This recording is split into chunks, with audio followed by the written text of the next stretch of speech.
Welcome to the Talk BD podcast. Today we break down healthy eating for bipolar disorder. Welcome to our two guests for our Talk BD episode. It is a sheer pleasure to have you joining us this morning. We're going to be talking about all things healthy eating and bipolar disorder. But let's start with some introductions. Dr. Sheri Johnson, tell us a bit more about yourself. Thanks so much for having us, Erin. I'm Sheri Johnson. I run the Calm Program at the University of California Berkeley. And I love my life here in California, in part because I think it gives us all this access to beautiful, healthy outdoors and good food. What does the Calm Program focus on, Sheri? We're a research team that focuses on helping people with bipolar disorder or experiences of mania. And we also do work on helping people regulate moments of impulsivity during states of being really emotional. I think it's been at least 15, maybe 17 years since we met. And you were in Miami back then, weren't you? Yes, I was. I spent my first years at Brown and then about 14 years in Miami. And now I've been here in California for about 14 years. I still remember the story that you told me once about the roosters waking you up early every morning. I was laughing because I was thinking, we're going to be talking about body rhythms, the circadian rhythms a little bit today. And I was sort of laughing internally thinking, that probably has an effect on your circadian rhythms, being woken up by roosters at 4:30 every morning. Do you know that Miami may be, as far as I know, the only city that actually has a chicken hotline that you can call when you have concerns about your neighbor's chickens and roosters? Did you ever call it?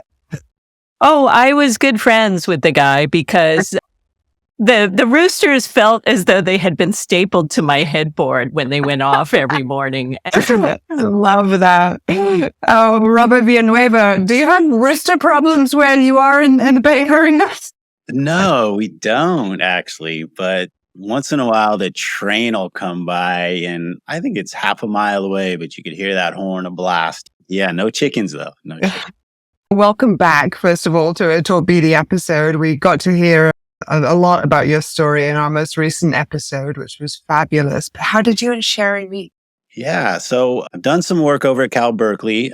I'm an international mental health advocate, speaker, and work with a few different organizations.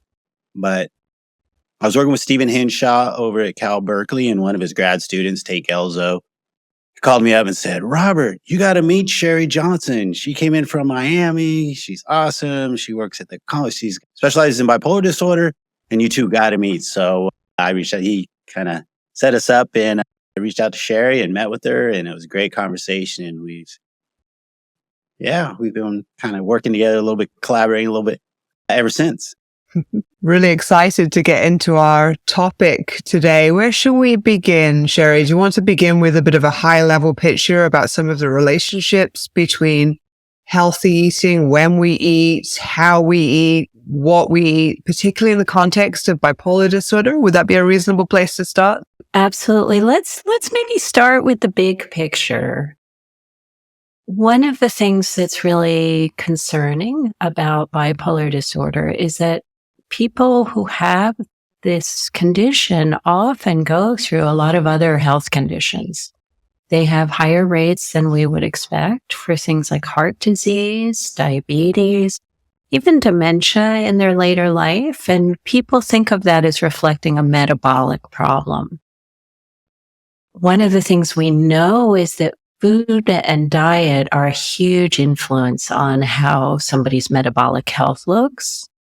And that makes you think about what can we do through diet, because when metabolic conditions are present for people with bipolar disorder, they tend to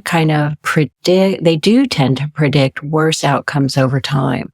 So maybe if we look at whole health and well-being, we should be including things like what's happening with somebody's diet. What do you mean specifically when you're talking about metabolic conditions? Yeah, so there's a lot of evidence that how your immune system works and whether it's in kind of hyperdrive, leading to inflammation throughout the body, can be a contributor to the degree to which people develop heart disease and diabetes and dementia, that it sets the stage for more risk for many different health conditions. And we think of those as metabolic conditions. Okay, so you started at a high level, Sheri. Let's get down into the weeds a little bit more and talk about some specific dietary interventions that we're interested in or might be showing promise in bipolar disorder. Absolutely. So even though the logic is there that these should be a good idea, the science is not as fully developed as it should be. There's a lot we really don't know, and that's why we're jumping into doing studies here. But there are diets that people are betting on, and we're betting on and hoping that they'll make a difference and trying to test in the science. And two that we're particularly excited about are something called time-restricted eating and the Mediterranean diet. Which should we begin with, Mediterranean diet or time-restricted eating? Your pick. Okay, let's go Mediterranean. Great. So a lot of people will have heard about this. It seems like it's in the news and on social media all the time. And the first thing you might wonder is, why does a diet have that name? And it's based on the traditional eating patterns of people in the 16 countries surrounding the Mediterranean. So think Italy and places like that. And the idea is to give your body a really beautiful foundation of lots of fresh vegetables and fruits, and a balanced mix of your proteins from lean sources like fish and beans and poultry, and then to rely on healthy fats like olive oil instead of saturated fats like lard. And so basically lots of good for you kinds of foods, whole grains, fruits, vegetables, fish, olive oil, and then trying to kind of not eat as much of the foods that could be less healthy for you. So not as much intake of red meat, not as much processed meat, cutting back on desserts and sweets and sugar sweetened beverage and fast foods and processed foods and things like that. Is that working for vegetarians, a Mediterranean diet? Would you be getting enough of your amino acids and your proteins that you would need in a whole dietary sense?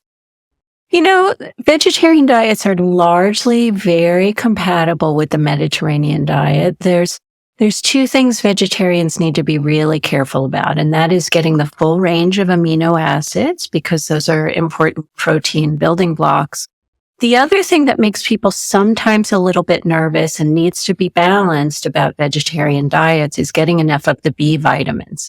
And the reason we worry about that in the mood disorders is because B vitamins can really influence energy, and that's a big part of the whole depression vulnerability.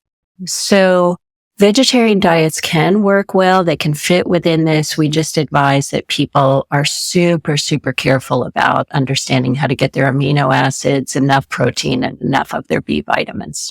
And presumably even more so for vegan diets. Any thought on that?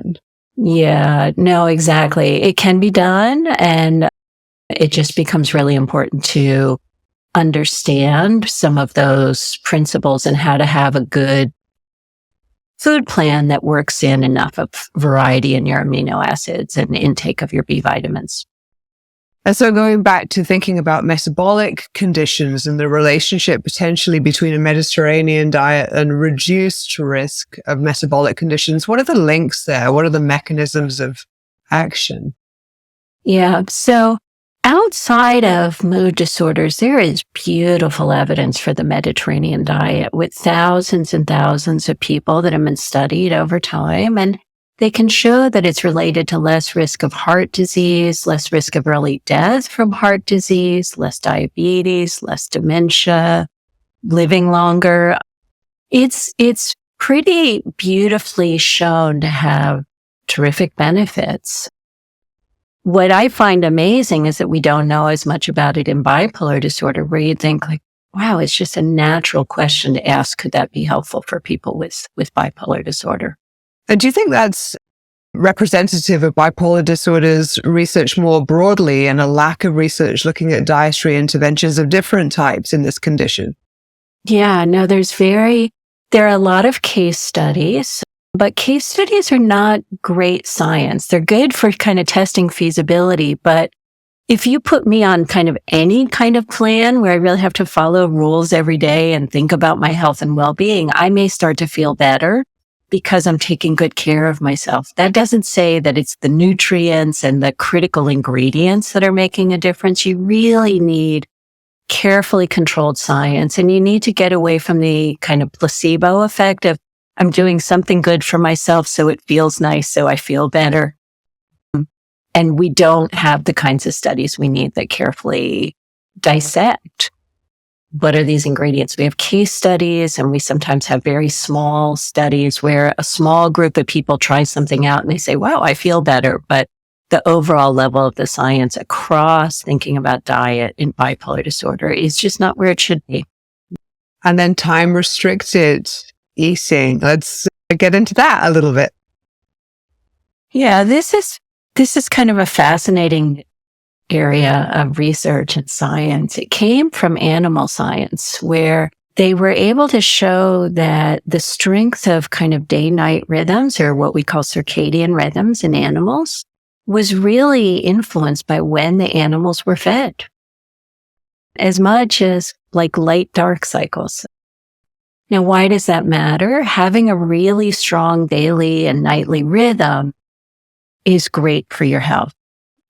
All your hormones, all your body repair processes, your energy, your cognition, your alertness, all those things have a beautiful 24-hour rhythm. And the stronger that rhythm is, the better your body does at immune function, body repair, cognition, deeper sleep, all kinds of benefits. And so in animals and humans now, there have been dozens of experimental or clinical trials where they can show that carefully timing when eating happens has tons of great health benefits for some of these same processes: immune function, cardiovascular function, metabolic function, but intriguingly also how sleep goes and how circadian rhythms look. So the idea is that when you eat may be as important as what you eat. And there's two elements about when you eat. One is making it super predictable so that your hormones and your hunger cycles and your appetite have this kind of predictability, right?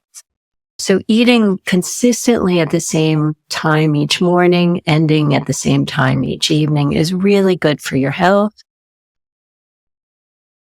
And then the other part about it is giving your body a break from being always digesting food. So if you eat late at night, you digest that food for hours into your sleep, and that has some problems with interfering with hormones and other things that should be happening with your sleep.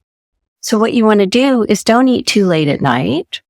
And then also don't eat super early in the morning. Let your body wake up, go through what it needs to do with cortisol increases and other hormone changes, and then you start your eating. And so what all that means is you restrict your eating to about a 10-hour period, say, 10 in the morning till 8 p.m. We do all kinds of logging to figure out what's good for a person's personal sleep schedule, work schedule, social schedule, sports schedule, and we titrate it. But the basic idea is try and choose a 10-hour window and eat during that time each day. Am I understanding you right? I had always thought the time-restricted eating approaches would just about kind of truncating the period in which you're eating. But I got the impression when you were describing that the bookends of those times are important. The time at which you have your first meal of the day and the end meal, and consistency in that pattern. Is that the way you read the evidence?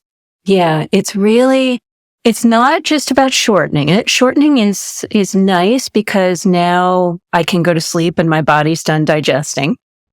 But predictability is a huge part, and really paying attention to exactly what you said, the bookends. When do you start eating? When do you stop eating? And I'm assuming you were talking about sort of evidence or the use of time-restricted approaches in general populations of people who aren't living with mood disorders or bipolar disorder specifically. We know that people with bipolar disorder can be a bit wonky in their circadian rhythms or their body rhythms. So let's think about time-restricted eating approaches in bipolar disorder specifically now, if we can. Sure. So in fact, one of the things that we often see for people with bipolar disorder is that they don't have strong circadian rhythms. Their clocks and even their clock genes may be a little bit disrupted. So what does that look like?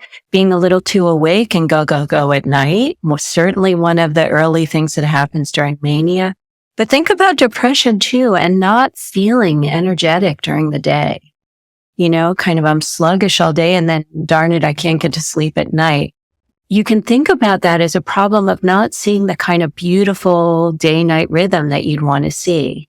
So one of the hopes is that if we could give the body stronger signals to support that clock, that might help with that sense of like, boy, I'm tired all day and I can't sleep at night. Robert, I'd love to hear from you and thoughts on whether this is something that you've incorporated into your daily life. Yeah, it was fascinating when Sheri came to me with this project and let me know what she was doing. But I kind of use time-restricted eating as a tool for the reasons of at night I was having problems with my stomach hurting, or like Sheri had mentioned, that digestion process. So I started eating earlier in the evening, just out of trying to get that stomach upset kind of down so I could, everything I can do to help my sleep, I try. And also I found that when I'm going maybe into a hypomanic state, I'm going kind of too fast and not paying attention to eating. So, go all day and it's like, oh, I didn't eat today, which I know isn't healthy and good for my body. Also, brain and also when I was going into a depression, it was very hard to decide what to eat. And it was like, oh, I don't want to make eggs because then I got to wash the pan and, do dishes, and I'm making it tougher on my day. So one of my coping skills for years has been to not eat when I'm hungry, but eat by the clock. So I know I got to eat in the morning, I know I got to eat in the afternoon, and I know I got to eat in the evening. Because, my reality is skewed at times with my bipolar disorder. So that's how I kind of got into the time-restricted eating. So, and then when Sheri came to me with this, we kind of talked about it. And I didn't realize it affected our circadian rhythm. And basically all the cells in our body have a circadian rhythm, respond to that circadian rhythm. And I've always struggled with sleep, and this has seemed to help, and just kind of anchor me during the day. And, I have a medication regimen and schedule, so it kind of coincides with that. I think my experience, a lot of people with bipolar disorder kind of have that regimen of times taking medication. So maybe this is a great supplement to that. And that eating by the clock, is that something that did somebody teach you that? Were you in a psychoeducation group and somebody said, oh, this might work? Or is that something you figured out on the ground? Somewhere along the road of having bipolar disorder for about 25 years, it kind of jumped in there and just kind of made sense. I didn't know the science behind it.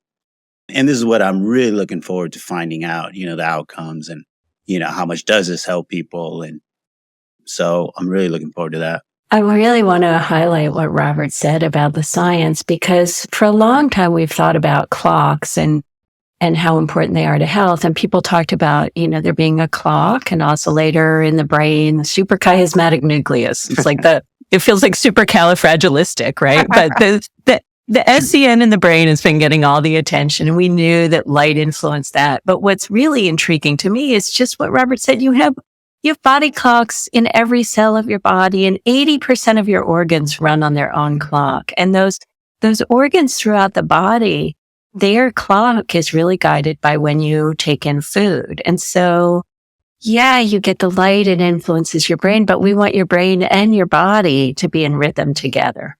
I also want to highlight what Robert just brought up, which is that food is harder if you're struggling with depression or hypomania or even mania, because those symptoms just make it harder to think about, what am I going to eat? How am I going to get the food together? Everything can feel harder, more difficult. And one of the ways we wanted to kind of tailor these programs is to make food plans as easy as we could.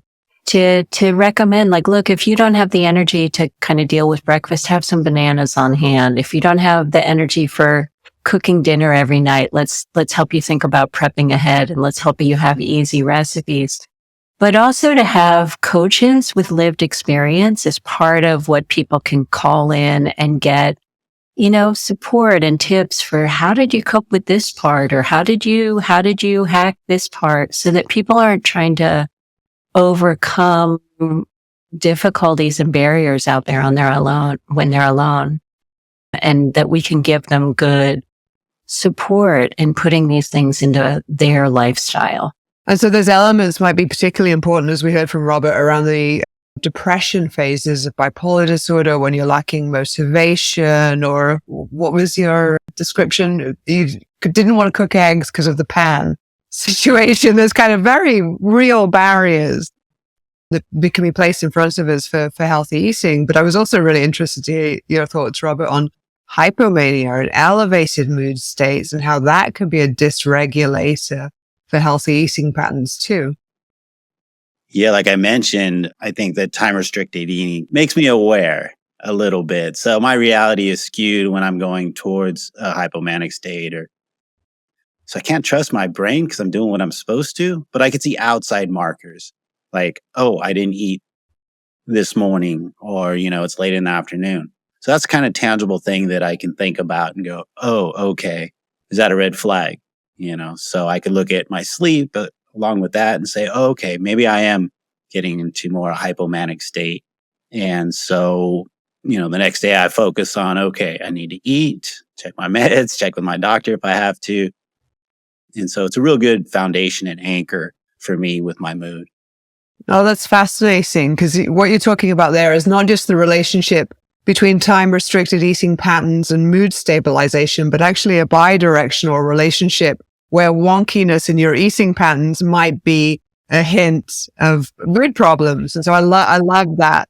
Yeah, it's interesting. And same thing with depression. If I'm sliding into depression, it seems to cut it off. And I know if my elevated moods, if I could keep those at a minimum, then my depressive moods don't come in as strong and hard. So that's something I've learned over the years and really pay attention to.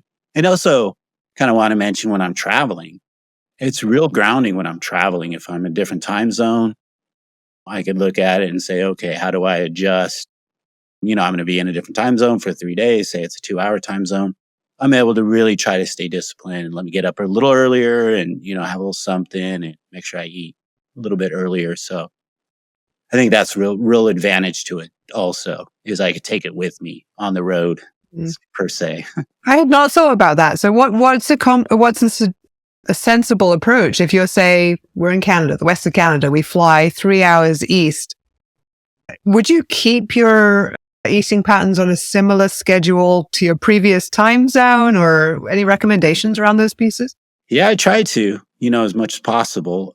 I'll take nuts, trail mix, protein bars with me so I can eat in the morning. And usually it's a social event. So there is another meal at, say their breakfast time, which is maybe the 3-hour difference. So I'll probably wake up naturally earlier if I'm traveling. And so I don't have to go down to a restaurant or wait till something opens. I just get that metabolism going right there. And then, try to eat a little bit early dinner. But obviously if it's a social thing, then, I do the best I can at that given moment. It's kind of our slogan.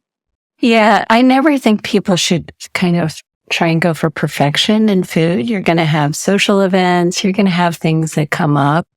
But what we want is some good, stable rituals, traditions that are a nice way for people to be taking care of their body. And, of course, things happen and you roll with those a little bit, but the more that those rituals are in place, the healthier.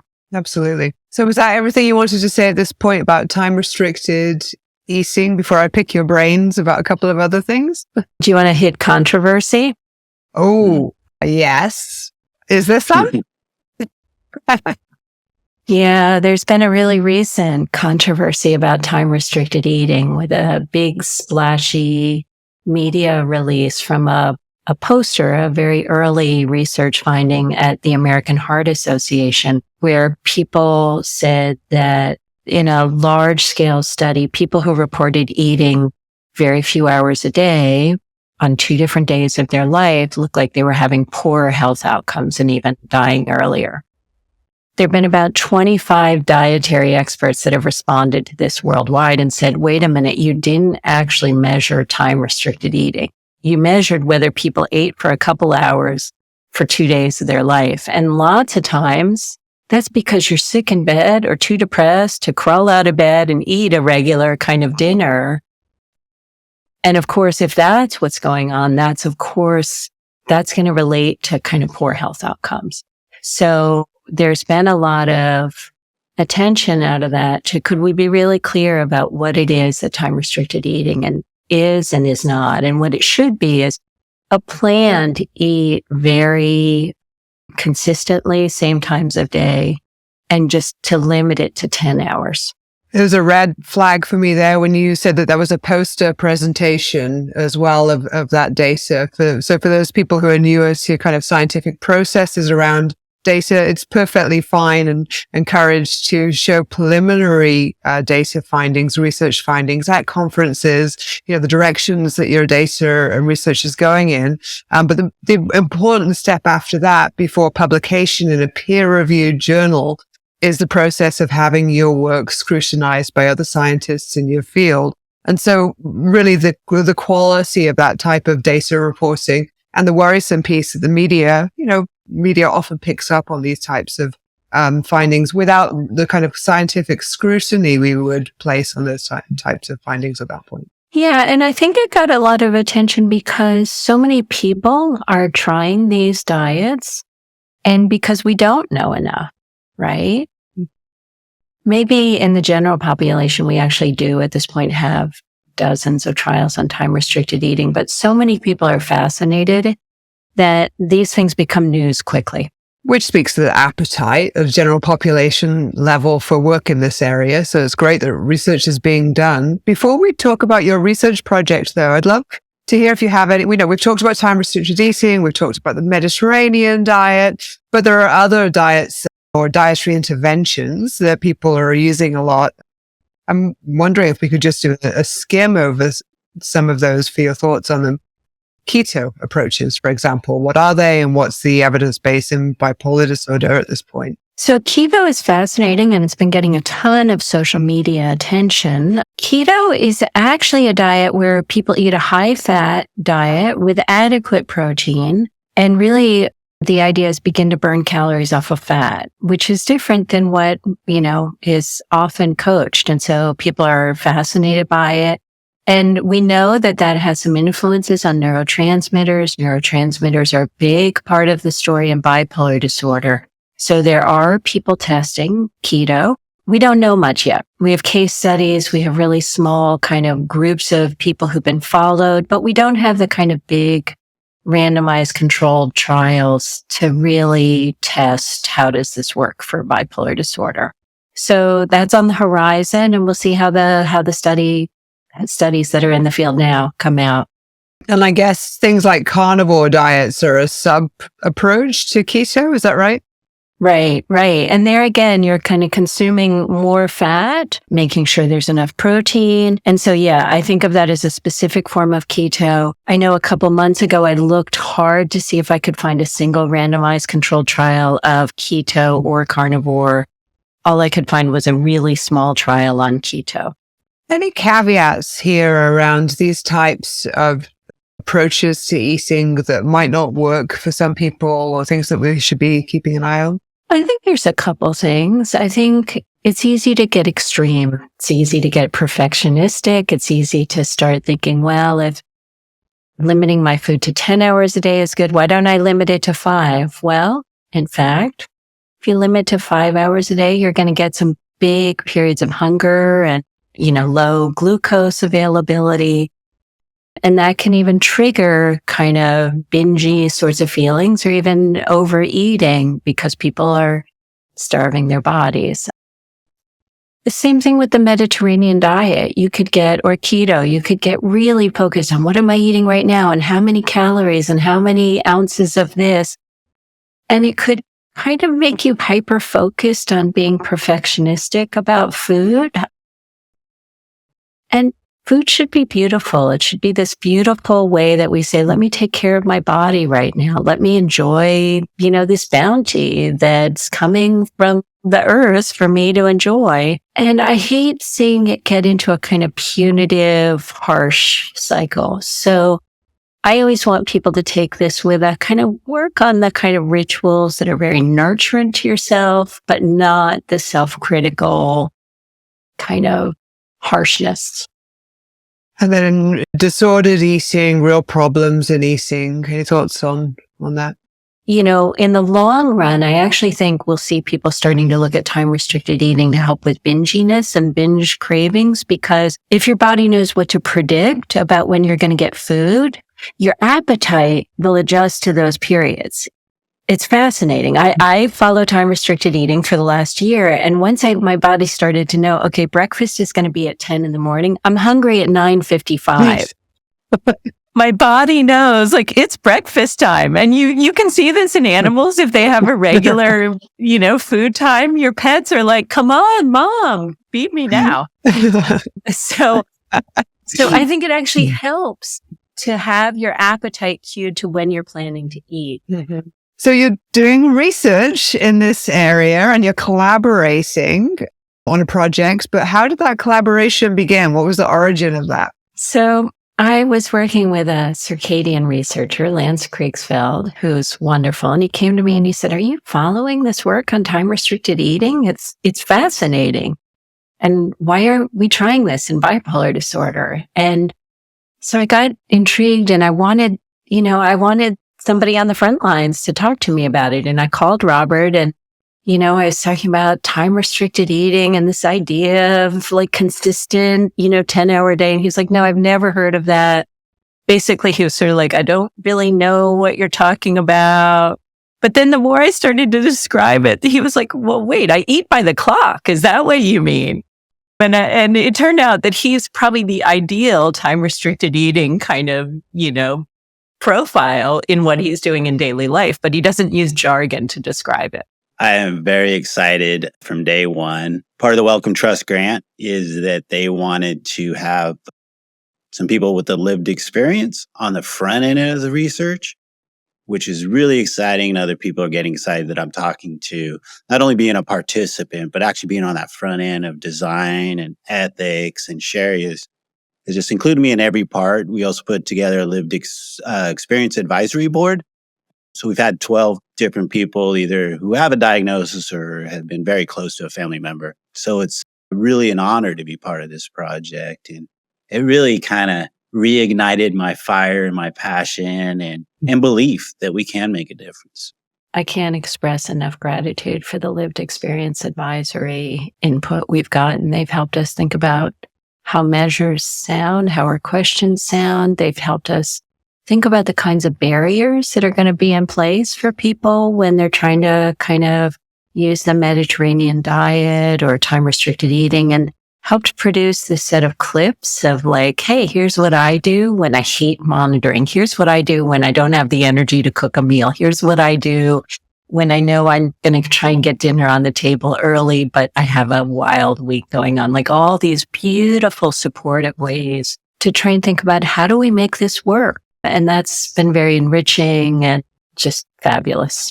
And I think it's gone both ways. So, Robert speaks with us every week. We have other people who are part of our core team with lived experience. And it's interesting watching the scientists respond to this. And, one of the scientists who's at the top of this says, more than any study I've done in my life, this one feels like we can make a difference where there really is meaning for people's lives, because we can tailor our science to things that people really want to know, need to know. And that's been a really profound experience for many of the scientists on the team who hadn't had that chance to hear that kind of voice before. And what I love about that is that ripple effect that happens when you're working in deep inclusion of lived experience and recognizing the essential nature of that in research. And people are more engaged with your research when you finally do share an intervention that you've been developing and working on often for years. because they've had skin in the game, because they've helped develop it.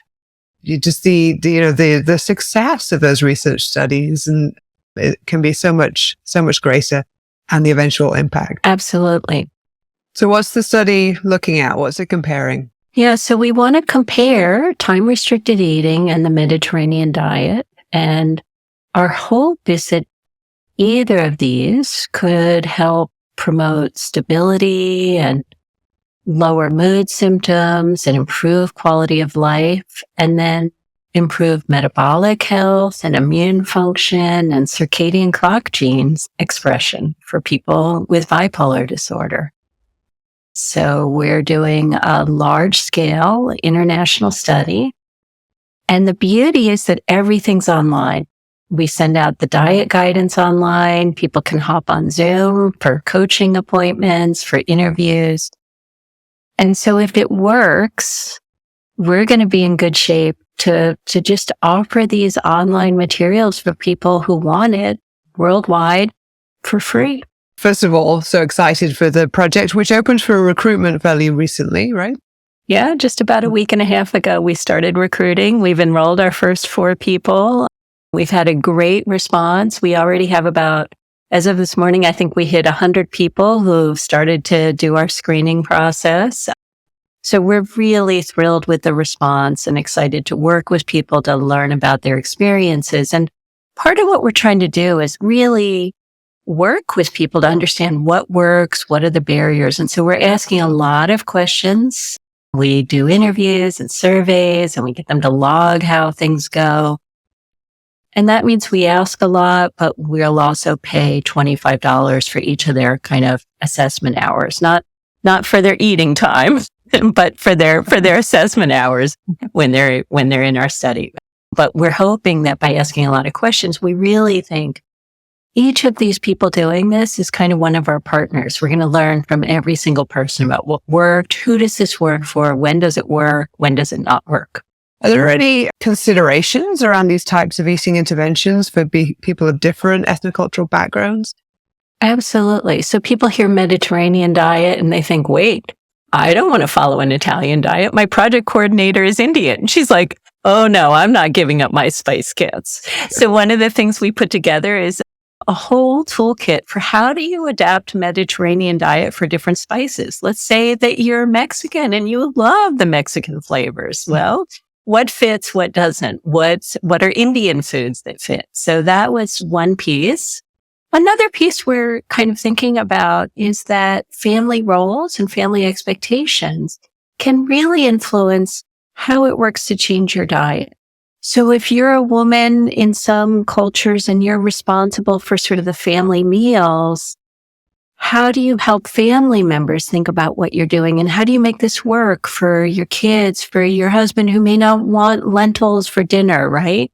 So we're doing things to kind of help people think about if your family doesn't want to come along for the healthy eating, how do you adapt so that you're not kind of pulling your hair out with preparing different meals for different people? Like some of this is, Robert wants to have a burger. Well, I could eat a vegetarian meal and we add a burger for one part of it. And we try and come up with simple ways to do that. We try and come up with simple ways to help people keep a rhythm, even if their kid is coming home at 8 p.m. But also to support the family members' understanding. So handouts that are very, health oriented for everybody, but also invitations for families and partners and people who are living with folks to come in, chat with the coaches, and we'll work together with the whole social unit to make this work. So just sensitivity to people are in different contexts with different ways that meals work for their family, for their friendships. And how do we, it's really, really important that we protect people's social bonds and social moments. And meals are often a big part of that. And so we never want our programs to interfere with that. Robert, I bet that's something that you've been feeding into and supporting. And then the lived experience advisory group around supporting people in diverse contexts and life circumstances.